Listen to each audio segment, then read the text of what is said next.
नमस्कार. मनशक्ती आणि मनोधैर्याच्या या यूट्यूब चॅनलच्या नवीन सिरीजमध्ये आपण पदार्पण केलेलं आहे आणि आता त्याचा दुसरा टप्पा म्हणजे रिलेशनशिपच्या विषयाचा दुसरा व्हिडिओ या विषयावर आता आपण बोलतो आहोत. आजचा विषय असेल ॲडिक्शनचा आपल्या रिलेशन्सवर काय परिणाम होतात. वेगवेगळे जे समाज व्यसनाची जी माध्यमं आहेत त्या गोष्टींमुळे आपल्या रिलेशनशिपवर कशा प्रकारे परिणाम होतात याविषयी आपण बोलतो आहोत. तर खरं पाहायला गेलं तर आपलं रिलेशनशिप किंवा आपलं कुटुंब हे वेगवेगळ्या स्तरावर एक विभागलेलं असतं. जिथे आई बाबा असतात, जिथे एक पार्टनर असतो आणि आपली मुलं असतात. तर आपण या तीन विभागानुसार आपण हे बघतोय की आपल्या ॲडिक्शनचा, एखाद्या व्यक्तीच्या ॲडिक्शनचा एखाद्या फॅमिलीवर या तीन विभागांमध्ये कशा प्रकारे परिणाम होऊ शकतो. प्रत्येक माणूस जेव्हा आपल्याला मूल होतं, आपल्याला जेव्हा अपत्य होतं त्यावेळेला त्या मुलाकडनं भरपूर अशा अपेक्षा असतात की तो आपलं नाव पुढे चांगलं करेल, सगळ्यात चांगल्या पद्धतीने आपल्याला आयुष्यभरामध्ये चांगलं नाव कमवेल आणि चांगलं कमवायला लागेल, 4 लोकांमध्ये त्याची चांगली ओळख असेल.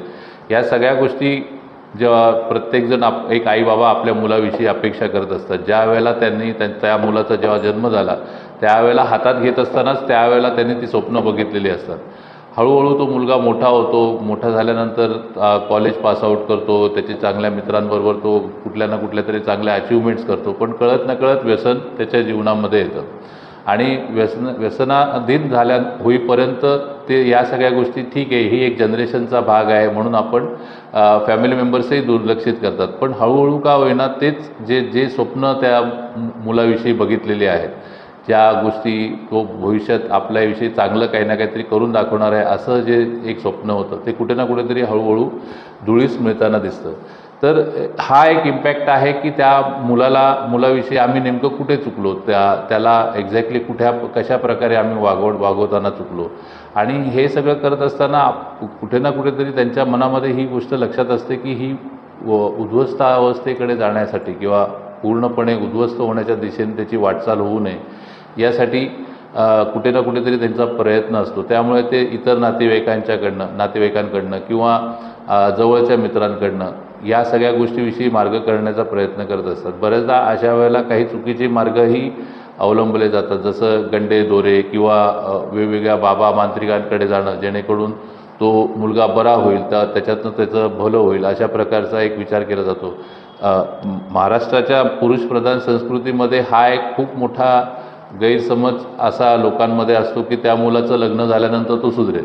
पण ॲक्च्युली ही एक खूप मोठा गैरसमज आहे. ते सुधारण्याचं ऐवजी त्याचं जीवन आणखीन एका विस्कळीत अवस्थेकडे जातं.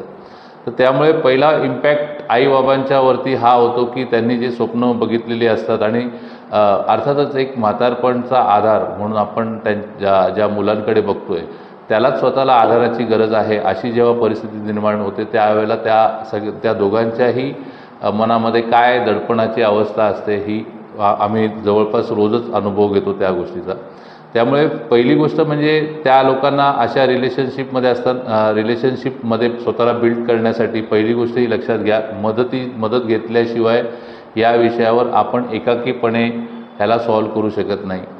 सायन्स कितीही पुढे गेलेलं असलं तरीसुद्धा एखादी गोळी घेतली आणि त्याच्या जीवनातनं ते व्यसन निघून गेलं असं कधीही होत नाही. दुसरी गोष्ट की बाबा मांत्रिकांचं हे कामच नाही आहे. हा कम्प्लिटली सायकोलॉजिकल विषय आहे. मानसिकरित्या त्याला जोपर्यंत या सगळ्या गोष्टीतनं मदत करणार नाही तोपर्यंत या सगळ्या गोष्टीतनं बाहेर पडण्याचा मार्ग मिळणार नाही. आता हा आईवडिलांच्याकडचा भाग झाला. सेकंड जो कुटुंबामधला भाग येतो तो म्हणजे पार्टनर, कंपेनियन, बायको किंवा ज्याला आपण म्हणू शकतो की ज्यांच्याशी लग्न करणं अपेक्षित आहे ती एक व्यक्ती. प्रत्येक व्यक्तीची आपल्या आयुष्यासंदर्भामध्ये हा एक खूप महत्त्वाचा टप्पा असतो, ज्या टप्प्यामध्ये मुलीविषयी काही ना काहीतरी स्वप्न बघितलेली असतात आणि मुलींनीही मुलाविषयी काही ना काहीतरी स्वप्न बघितलेली असतात. बिफोर मॅरेज आणि आफ्टर मॅरेज लाईफ कसं असेल याविषयीसुद्धा बऱ्याचदा तिने स्वप्न बघितलेली असतात. आणि अशा वेळेला कळत नकळत जर माझा होणारा नवरा व्यसनाधीन आहे या गोष्टी जर पूर्णपणे माहिती नसतील आणि नंतर मग त्या गोष्टी पुढे उलगडल्या गेल्या तर ती एक खूप डिस्टर्ब करणारी, फ्रस्ट्रेट करणारी अशी एक गोष्ट असते.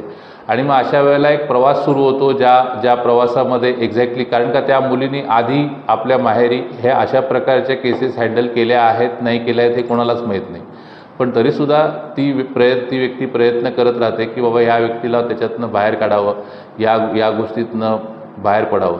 आणि होतं काय ना की या 2 रिलेशनशिपमध्ये त्या व्यसनाधीन असणाऱ्या माणसाला माहिती आहे की बाबा मला जर फ्रस्ट्रेशन आहे, डिप्रेशन आहे, टेन्शन आहे किंवा कुठल्याही गोष्टी आहेत तर त्या मी कोणाशी जाऊन डिस्कस करायचं, कारण की त्याने स्वतःचा एक ग्रुप बनवलेला असतो. पण हा जो ग्रुप बनवलेला असतो त्याच्याबरोबरच्या असणाऱ्या पार्टनरला म्हणजे बायकोला आपलं मन व्यक्त करण्यासाठी, आपल्या गोष्टी व्यक्त करण्यासाठी कुठलाच प्लॅटफॉर्म शिल्लक नसतो. आणि प्रत्येक वेळेला हीच गोष्ट सांगितली जाते की तू आता त्याची बायको आहेस, तुला त्याला सांभाळून घ्यायचं आहे आणि त्या सगळ्या गोष्टीसह तुला आयुष्य पुढे कंटिन्यू करायचं आहे. त्याच्यामुळे आहे त्या परिस्थितीलाच ॲक्सेप्ट करून पुढे जाण्याशिवाय त्यांच्याकडेही पर्याय उरत नाही. तर अशा वेळेला खरं पाहायला गेलं तर त्यांना काउन्सिलिंगची गरज असते, ज्याला आपण मॅरेज काउन्सिलिंग म्हणतो किंवा रिलेशनशिप काउन्सिलिंग म्हणतो. त्यासाठी आपल्याला त्याचा उपयोग होऊ शकतो. तर ह्या सगळ्या गोष्टी ज्यावेळेला आपण करतोय, या सगळ्या गोष्टी ज्यावेळेला आपण फेस करतोय, त्यावेळेला आपण लग्न करणार आहोत तर लग्न करायच्या अगोदर या सगळ्या गोष्टीच्या बाबतीमध्ये पूर्णपणे कल्पना असणं की बाबा मी ज्या व्यक्तीबरोबर राहणार आहे त्याचे काय प्रॉब्लेम्स आहेत, काय नाही आहेत, या सगळ्या गोष्टीविषयी जाणून घेणं फार आवश्यक असतं.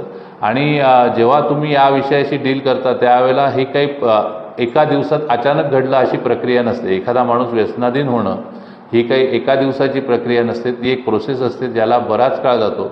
आणि ती प्रोसेस होत असताना जर त्याला तितका वेळ लागलेला आहे तर त्याच्यातनं बाहेर पडण्यासाठीही तितकाच वेळ लागणार आहे. त्यामुळे ॲज सच बघायला गेलं तर आपल्याला या सगळ्या गोष्टीसाठी, त्याच्या उपचारासाठी, त्याला जर बरं करायचं असेल, त्याच्यातनं आपल्याला वैवाहिक जीवन पुढे खूप चांगल्या पद्धतीने न्यायचं असेल तर त्या उपचाराच्या प्रक्रिये थ्रू जाणं हा एक अविभाज्य भाग आहे. आता आपण तिसऱ्या सेक्शनकडे जाऊया, ज्याच्यामध्ये लहान मुलांना खूप अशी क्युरियोसिटी असते आपल्या आईबाबांविषयी. बाबा काय करतात, आई काय करते, या सगळ्या गोष्टीविषयी खूप म्हणजे ते बघतात, जवळपास ते त्यांनाच कॉपी करत असतात.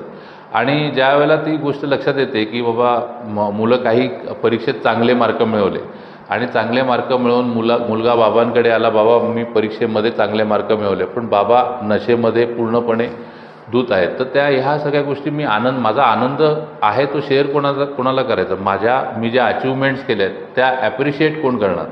तर हे ॲप्रिशिएट करणारी कोण व्यक्तीच नसल्यामुळे त्या मुलाचं बालपणच हळूहळू हरवलं जातं.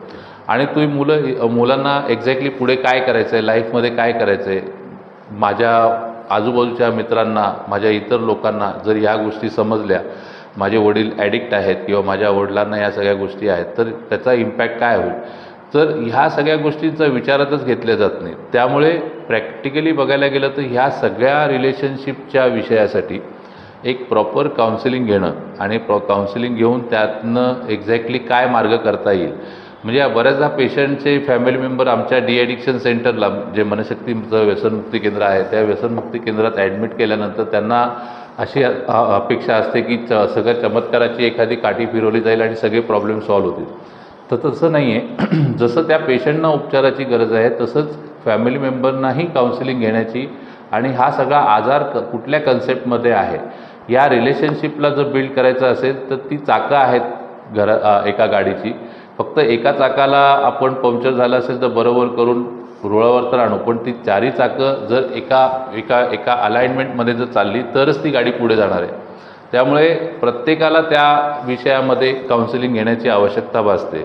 तर रिलेशनशिपच्या या सिरीजमधला आजचा हा विषय कम्प्लिटली डेडिकेटेड होता ॲडिक्शनचा इम्पॅक्ट रिलेशनशिपवर काय होतो हे सांगण्यासाठी.